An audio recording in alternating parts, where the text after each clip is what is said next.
Hi అండి, అందరికీ నమస్తే. నా రావణ్ పార్ట్ 35. నువ్వు ఇలాంటి డిసిషన్ తీసుకోకపోవటమే దేశానికి మంచిది. ఒకవేళ తీసుకున్నాం అనుకో, ఇలాగే ప్రకృతి వైపరీత్యాలు జరుగుతాయి అని వెటకారంగా అంటుంది. సీతమ్మ, డిన్నర్ బాగుంది అతిదమ్మా, మీరు మరీ చెప్తారు, బాగా తిన్నాంగా అని అంటుంది. అది అతిథి గారికి కామెడీ ఎక్కువయ్యింది. కామెడీ ఎలా చేయాలో అర్జెంటుగా నేను ట్యూషన్ చెప్పించుకోవాలి అంటాడు. అతిథి కొంచెం తడబడుతూ, అయ్యో మీకన్నా ఎక్కువ మాకేం తెలుసులేండి, లైట్ తీసుకోండి అని తల బాదుకుంటుంది అతిథి. ఇంకా తర్వాత రోజు నాగేంద్ర సరోజ కలిసి అతిథి ఫ్రెండ్ దీప్తి చెల్లెలు పెళ్లికి వెళ్తారు. నాగేంద్ర ఎప్పుడు అవకాశం వస్తుందా, దీప్తితో ఎప్పుడు మాట్లాడదామా అని ఎదురు చూస్తూ ఉంటాడు. కానీ అంతకన్నా ముందు నాగేంద్రకి తెలియకుండా సరోజ దీప్తితో మాట్లాడుతుంది. సరోజ, దీప్తి, మా అతిథి కనిపించింది అన్నావు కదమ్మా, ఎలా ఉందమ్మా? చాలా బాగుందంటీ. అదేంటి తనెలా ఉందని నన్ను అడుగుతున్నారేంటంటీ? సరోజ, తనని ఎవరో కిడ్నాప్ చేశారమ్మా. నువ్వేమో భర్తతో సంతోషంగా ఉందని చెప్తున్నావు. తన పెళ్లి జరగలేదు, ఆగిపోయింది. ఇదే మిస్టరీ అని ఆలోచిస్తున్నాను. దీప్తి పిచ్చ షాక్లో అయిపోతుంది. నిజమా ఆంటీ? కిడ్నాప్ చేస్తే నన్ను కాపాడమని అడగాలిగా. తనేమో నవ్వుతూ హ్యాపీగా ఉంది. దీప్తి మనసులో, ఒకవేళ అతిథి పెళ్లి చేసుకోవాలని ఇంట్లోంచి నాటకమాడి వెళ్ళిపోయిందా ఏంటి? లేకపోతే వాటర్ ఫాల్స్ దగ్గరికి వచ్చి చాలా హ్యాపీగా ఎందుకు అంత హ్యాపీగా ఉంటుంది? నేను ఫోన్ నెంబర్ కూడా తీసుకోలేదు అని తనని తానే తిట్టుకుంటుంది. సరోజ, ఏమోనమ్మా, తనకే తెలియాలి. ఆ అబ్బాయిని నువ్వు చూస్తావా? దీప్తి, అతిథి హస్బెండ్ ని ఈజీగా గుర్తుపడతానంటే, చాలా బాగున్నాడు అబ్బాయి. అతిథి కన్నా తనే అందంగా ఉన్నాడు అని ఎగ్జైట్ అవుతూ చెప్తుంది. సరోజ, అతని పేరేమైనా చెప్పాడా? ఏమో ఆంటీ, నాకు గుర్తులేదు. తీరిగ్గా కూర్చుని గుర్తు చేసుకుని చెప్తాను. సరోజ, తను ఈసారి కనబడితే నాకు కాల్ చేయి. మీ అంకుల్ ఫోన్ సరిగ్గా పనిచేయదు. ఓకే ఆంటీ, ఇక భోజనానికి వెళ్ళండి అని చెప్పగానే సరోజ, మీ అంకుల్ నేను కలిసి వెళ్తాంలే అమ్మా, సరే ఇక నువ్వు పని చూసుకో అని చెప్పి నాగేంద్ర దగ్గరికి వెళ్ళిపోతుంది. సరోజ అతిథి గురించి ఒక క్లారిటీ రాలేక కన్ఫ్యూజన్ అవుతుంది.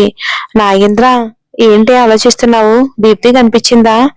ఆ అమ్మాయి కనిపించిందండి, ఏదేదో చెప్తుంది. అతిథిని కిడ్నాప్ చేశారంటే నమ్మటం లేదు. తనని నమ్ముకోవటం వేస్ట్ అండి, రండి భోంచేసి ఇంటికి వెళ్దాం అని అనగానే నాగేంద్ర, నువ్వు క్లియర్ గా మాట్లాడ్డావా? తనకేం తెలియదని చెప్పిందా? సరోజ మళ్ళీ మళ్ళీ అదే ప్రశ్న అడిగితే మాత్రం జవాబు మారిపోతుందండి.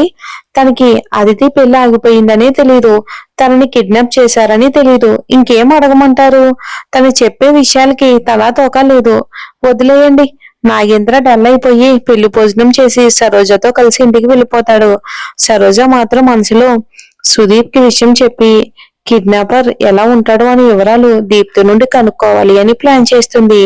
అవి ఇంటికి వచ్చి అందరినీ లోపలికి పంపించి గుణ విష్ణులకి కాన్ఫరెన్స్ కాల్ చేస్తాడు. గుణ, చెప్పరా అభి, ఏంటి ఈ టైంలో కాల్ చేసావు? మళ్ళీ ఏమైనా పట్టేశాయా అని వెటకారంగా అడుగుతాడు. అభి, రేయ్ నోరు మూసుకుని చెప్పేది విను. ఇవాళ రెస్టారెంట్ కి వెళ్తే నీహాష్ కనిపించాడు. మరి నీతో మాట్లాడ్డా అని అడుగుతాడు గుణ. లేదురా, నేనే మాట్లాడ్డాను. మాట్లాడుతూ ఉన్నప్పుడు ఒక బుల్లెట్ మా ఇద్దరి వైపుగా ఎవరో గాని షూట్ చేశారు. ఎవరో తెలియలేదు. గుణ, వాట్? షూట్ చేయాలని ట్రై చేశారా? Oh my god, murder attempt అన్నమాట. అవునరా, నిహాష్ నాకు బుల్లెట్ తగలబోతే పక్కకు తోసి కాపాడ్డాడు. విష్ణు, అభి, నువ్వు ఇవాళ చాలా లక్కీ. అయినా నీ మీద అటెంప్ట్ జరిగిందని గ్యారంటీ ఏంటి? అవునరా, నేను బౌన్సర్స్ కూడా లేకుండా ఫ్యామిలీతో వెళ్ళాను. ఈ విషయం బయటికి లీక్ అయ్యిందని నా అనుమానం. లేకపోతే నిహాష్ మీద అటెంప్ట్ జరిగిందా? విష్ణు, ఏమోరా, మరి చెప్పలేము. ఒకే ప్రొఫెషన్ లో ఉన్నారు, ఒకే ఫీల్డ్ లో ఉన్నారు. ఇద్దరికి శత్రువులు ఎక్కువే. పైగా నీ శత్రువులు వాళ్ళకి మిత్రులు. గుణ, అవునరా, విష్ణు చెప్పేది నిజం. దీనికి ఆన్సర్ ఏమీ చెప్పలేము.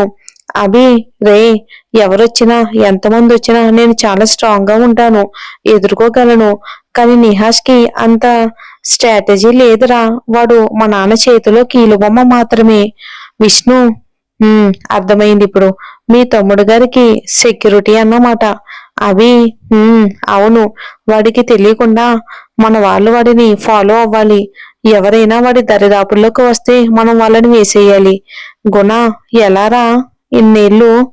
అభి, మంచు కోసం పోరాడేటప్పుడు చాలా ఆటంకాలు వస్తాయి గుణ. చెప్పలేను, మనం కొంతమందిని అడ్డుగా తొలగించుకుంటేనే మనకి మంచిది. విష్ణు, ఓకే అభి, నిన్న మనం చంపేసిన వాడి తాలూకు మనుషులు ఇవాళ వచ్చారేమో అని నాకు డౌట్ రా.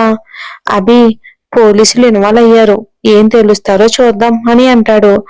గుణ, ఓకేరా, ఎందుకైనా మంచిది, జాగ్రత్తగా ఉండండి, ఇంట్లో వాళ్ళకి కూడా చెప్పు. అభి, ఓకేరా అని కాల్ కట్ చేసి అతిథి దగ్గరకు బయలుదేరతాడు. సో నిన్న అతనే అభి అన్నమాట, ఒక అతన్ని చంపారు కదా, అభి వాళ్ళ ఫ్రెండ్స్ అన్నమాట. ఆ మనిషి మన విలన్ మనిషి, అసలు విలన్ ఎవరో కూడా బయట పెడతా. అభి, గుణ విష్ణుతో ఫోన్ మాట్లాడి అతిథి దగ్గరికి వెళ్తాడు.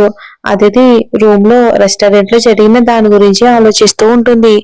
అభి, అతిథి, నీతో ఒక ముఖ్యమైన విషయం మాట్లాడాలి. చెప్పండి, ఏంటి విషయం? నీకు ఒక ఫోన్ ఇస్తాను, నీ దగ్గరే పెట్టుకో, ఎప్పుడైనా అవసరమైనప్పుడు మాత్రమే నీకు కాల్ చేస్తాను, నువ్వు మాత్రం ఎవరికి కాల్ చేయాలని ట్రై చేయొద్దు. నాకు ఫోన్ ఇవ్వడం ఎందుకు, మళ్ళీ ఈ ఇన్స్ట్రక్షన్స్ ఇవ్వడం ఎందుకు? అదేదో మీ దగ్గర పెట్టుకోండి ఫోను. అభి, అదిది, ఇది చాలా సీరియస్ ఇష్యూ, నువ్వు ఫోన్ ని నీ దగ్గర పెట్టుకోవాల్సిందే, జాగ్రత్త పడాలి. ఇంత సడన్ గా ఎందుకు భయపడుతున్నారు? ఇందాక రెస్టారెంట్ లో జరిగిన దాని గురించి భయపడి ఇదంతా చేస్తున్నారా? అభి, నేను బిజినెస్ పని మీద తిరుగుతూ ఉంటాను, ఇంట్లో నువ్వు, సీతమ్మ, అనురాగ్ మాత్రమే ఉంటారు. సెక్యూరిటీ ఉన్నా కూడా వాళ్ళని మనం పూర్తిగా నమ్మలేం కదా, సో మన జాగ్రత్తలో మనం ఉంటే బాగుంటుంది అనిపిస్తుంది. అతిథి, నీకు కూడా చాలా ఫ్యాన్స్ ఫాలోయింగ్ ఉన్నట్టుంది అని వెటకారంగా అంటుంది. అభి, నువ్వు ఫ్రెండ్లీగా ఉండమంటావు, ఫ్రెండ్లీగా ఉంటూ పద్ధతిగా ఏదైనా చెప్తే ఇలాగేమో ఓవరాక్షన్ చేస్తావు, నీకు చెప్పే పద్ధతిలోనే చెప్పాలి, ఇలా చెప్పకూడదు అని కోప్పడతాడు. మహానుభావా, నీకు దండం అని అంటుంది. అభి, అతిథి, డిన్నర్ ఎలా ఉంది, నచ్చిందా అని అడుగుతాడు. అతిథి, డిన్నర్ చాలా బాగుంది, కానీ ఆ గన్నే బాగలేదు, ఆ మెమరీయే బాగలేదు అంటుంది. అభి, అవును, పర్వాలేదులే, మళ్ళీ ఇంకొకసారి ప్లాన్ చేద్దాం అని అతిథి దగ్గర నుంచి వచ్చేస్తాడు. అతిథి, అభి ఎందుకని సడన్ గా ఇంత కేర్ తీసుకుంటున్నాడు, అనురాగ్ గురించి ఎందుకు భయపడుతున్నట్టున్నాడు అనుకుంటుంది మనసులోనే.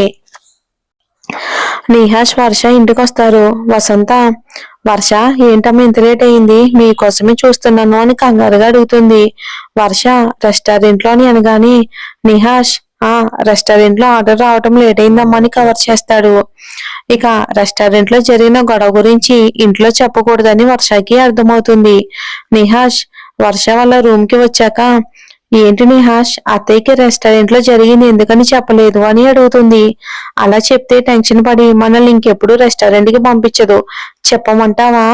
అమ్మో వద్దులే, అసలు ఇంట్లో వంటలు తినలేకపోతున్నాను, ఆ ఛాన్స్ కూడా లేకపోతే కష్టమని సైలెంట్ అయిపోతుంది. నిహాష్ ఏదో ఆలోచిస్తూ ఉంటే వర్ష నిహాష్ దగ్గరకు వచ్చి తన ఒళ్ళో కూర్చుని బుగ్గ మీద వేలితో రాస్తూ నిహాష్ అని పిలుస్తుంది ప్రేమగా. మరేం జరుగుతుందో వచ్చే ఎపిసోడ్ లో చూద్దాం.